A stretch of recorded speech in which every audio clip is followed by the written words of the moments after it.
जब दो देशों के बीच में राजनीतिक संबंध खत्म हो जाते हैं तभी युद्ध की शुरुआत होती है। विजेता से कभी नहीं पूछा जाएगा कि क्या उसने सच कहा था। केवल वही जो युवाओं का मालिक होता है वही भविष्य में लाभ उठाता है। नफरत नापसंदी की तुलना में ज्यादा स्थायी होती है। ऐसे विचार थे एडोल्फ हिटलर के। एडोल्फ हिटलर इतिहास का एक खौफनाक कैरेक्टर है। किसी ने सोचा भी नहीं था कि दुनिया में खौफ का दूसरा नाम बन चुका एडोल्फ हिटलर इस तरह मरेगा। 30 अप्रैल आज ही के दिन एडोल्फ हिटलर ने अपने निजी बंकर में खुद को गोली मारकर आत्महत्या कर ली थी।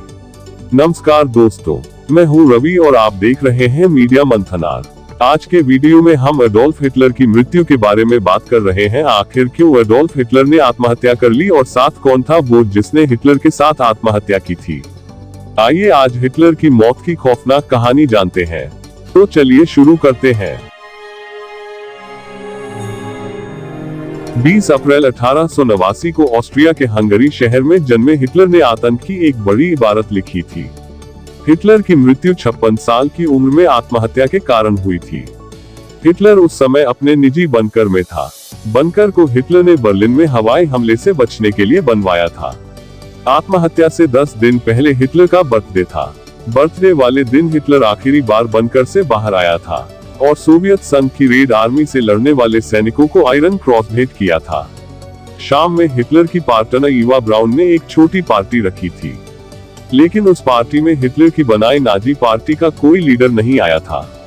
अपनी मौत से पहले हिटलर एक बात अच्छी तरह जान चुका था कि जर्मनी की हार पक्की है। कहा जाता है कि हिटलर ने आत्महत्या का सुझाव भी मांगा था। बर्लिन का युद्ध 16 अप्रैल को शुरू हुआ था। उसके बाद मित्र देशों की सेनाएं धीरे धीरे बर्लिन की ओर बढ़ रही थी। हिटलर के पास उन बढ़ती सेनाओं के खिलाफ जवाबी कार्रवाई करने के लिए पर्याप्त संख्या में सेना नहीं थी। उस स्थिति में हिटलर ने अपने कमांडरों के खिलाफ शाब्दिक हमला शुरू कर दिया। फिर उसने घोषणा कर दी कि हम जंग हार चुके हैं। उसने एक चिकित्सक से सुझाव भी मांगा था कि कैसे आत्महत्या की जाए। चिकित्सक ने उसको साइनाइड की गोली लेने या सिर में गोली मार लेने का सुझाव दिया था। नाजी पार्टी के अन्य लीडरों को यह बात पता चल गई थी कि हिटलर आत्महत्या की योजना बना रहे हैं। उन लोगों ने पार्टी को अपने कब्जे में लेने की योजना बनाई। उन्हीं लीडरों में एक लीडर था हरम गोरिंग। हिटलर ने इसे तख्तापलट का प्रयास करार दिया। हिटलर ने गोरिंग से इस्तीफा देने या सजा का सामना करने को तैयार रहने को कहा। इसी बीच नाजी पार्टी के एक शक्तिशाली लीडर हेनरिक हिमलर ने मित्र देश की सेनाओं के समक्ष आत्मसमर्पण का प्रस्ताव रखा, जिसे मित्र देशों ने ठुकरा दिया।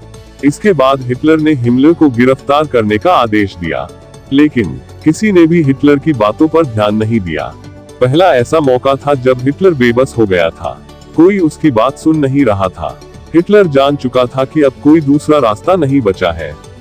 29 अप्रैल को आधी रात के बाद उसने बंकर में एक छोटे समारोह में ब्राउन से शादी की। फिर उसने अपनी अंतिम वसीयत तैयार की, जिसे उसने अपने निजी सचिव को सौंपा और अपने निजी बंकर में सोने चला गया। और इस तरह हो गया हिटलर का अंत। बेनिटो मुसोलिनी को प्रदर्शनकारियों द्वारा गोली से उड़ाने की खबर जब हिटलर तक पहुंची, इसके बाद हिटलर ने आत्महत्या का फैसला कर लिया। फिर हिटलर ने अपने कुत्ते पर साइनाइड की गोलियों को आजमाया।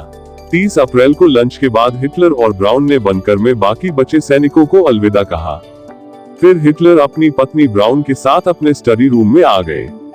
जब दोनों ने आत्महत्या की तो कमरे में कोई मौजूद नहीं था। बंकर में मौजूद अन्य सैनिकों का कहना था कि 3:30 के करीब उनको गोली चलने की जोरदार आवाज सुनाई दी।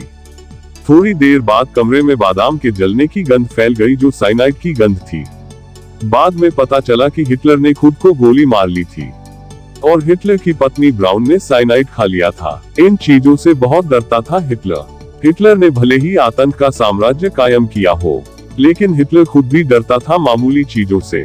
उनमें से एक है बिल्ली। वैसे सिकंदर, नेपोलियन, मुसोलिनी और हिटलर, इन सभी को बिल्ली से डर लगता था। हिटलर को दूसरों के हाथ में ब्लेड देखकर डर लगता था। वह बाल कटाने और दाढ़ी बनवाने से भी डरता था और खूब चिल्लाता था। उसे ऐसा लगता था कि लोग उसकी जान लेना चाहते हैं। इस डर की वजह से वह अपनी दाढ़ी खुद बनाता था। हिटलर नहीं चाहता था कि कोई उसके गले के पास ब्लेड लेकर आए। बहुत से लोग अभी तक यही मानते हैं। कि हिटलर भागकर अर्जेंटीना में छिप गया था, लेकिन एक नाजी पत्रकार के मुताबिक तब हिटलर की मौत कतई नहीं हुई थी, बल्कि हिटलर की मौत 95 साल की उम्र में ब्राजील में हुई थी। इस नाजी पत्रकार के अनुसार अपने शत्रुओं से बचते हुए हिटलर अर्जेंटीना के रास्ते पैराग्वे आए थे। इस बीच उन्होंने ब्राजील में कुछ समय एक अनजान जगह पर एक छोटे से क्षेत्र में निवास भी किया, जहां उन्हें जानने पहचानने वाला कोई नहीं था, क्योंकि यहाँ वे अपने असली नाम से नहीं जाने जाते थे। एडोल्फ हिटलर ने खुद को एडोल्फ लीपज़ेग बताया था। क्षेत्र में रहने वाले सभी लोग उन्हें इसी नाम से जानते थे और वो नहीं जानते थे कि हिटलर कहां से आए हैं। बस उनकी नजर में एडोल्फ का संबंध जर्मनी से था और वह शायद वहीं से आया था, लेकिन किसी ने यह जानने की कोशिश नहीं की कि असल में यह इंसान कौन है। हिटलर की मौत के रहस्य से पर्दा उठाती एक किताब में हिटलर की एक तस्वीर भी छपी थी, जिसमें हिटलर काफी खुश है और अपनी ब्लैक गर्लफ्रेंड के साथ फोटो क्लिक करवा रहे हैं। यह तस्वीर हिटलर की असल मृत्यु से तकरीबन 2 वर्ष पहले की है। उनकी गर्लफ्रेंड का नाम क्यूतिंगा बताया गया है। हिटलर की ब्राजील में गुजरी जिंदगी एवं मौत पर आधारित सिमोनी डायस नामक एक महिला लेखक ने अपनी किताब Hitler in Brazil, his life and his death नामक किताब में लिखा है कि हिटलर ने अपने जीवन का एक लंबा अरसा ब्राजील में गुजारा। यहाँ हिटलर अपनी प्रेमिका क्यूतिंगा के साथ जीवन बिताया और क्यूतिंगा के प्रयोग से ही अपनी असली पहचान को छुपा कर रखा। सिमोनी डायस ने इस बात को मानने से इनकार नहीं किया था कि हिटलर ने बर्लिन पर हुए आक्रमण के दौरान खुद को गोली मारी थी, लेकिन हिटलर की मौत पर करीब 2 वर्षों तक शोध करने के बाद सिमोनी के हाथ ऐसे कई सबूत लगे जो यह दर्शाते हैं कि हिटलर मरे नहीं थे। सबसे पहला सबूत डीएनए टेस्ट है, जो हिटलर के मौजूदा संबंधियों की मदद से किया गया था। डीएनए टेस्ट साबित करता है कि 95 वर्ष की आयु पूरी करके शांति की मौत मरने वाला एडोल्फ लीपज़ेग ही हिटलर था। दूसरा कारण जो सिमोनी के शक को यकीन में बदलता दिखाई दिया, वह था एडोल्फ द्वारा लीपज़ेग सरनेम का प्रयोग करना। हिटलर के एक करीबी बाच का जन्म स्थान था लीपज़ेग। शायद इसलिए हिटलर ने अपनी पहचान छिपाने के लिए इसी सरनेम का प्रयोग किया। तीसरा और सबसे अहम सबूत सिमोनी को तब हासिल हुआ जब उन्होंने नाजी पत्रकार द्वारा प्रस्तुत की गई उस तस्वीर को हिटलर की असल तस्वीर से मिलाकर देखा। हिटलर की असल तस्वीर में हिटलर की मूंछें थी, इसलिए सिमोनी ने पहले उन मूंछों को उस तस्वीर से हटाया और नाजी पत्रकार की उस तस्वीर से मिलाया तो सिमोनी अचंभित रह गई। दोनों तस्वीरें काफी हद तक मेल खा रही थी। इन 3 सबूतों के बाद सिमोनी डायस को यह यकीन हो गया कि एडोल्फ लीपज़ेग ही एडोल्फ हिटलर है। सिमोनी डायस द्वारा लिखी गई इस किताब Hitler in Brazil, his life and his death पर कई शोधकर्ताओं ने विभिन्न सवाल उठाए। इस किताब को लेकर एक डॉक्यूमेंट्री भी बनाई गई है जो लोगों के बीच काफी प्रसिद्ध हुई।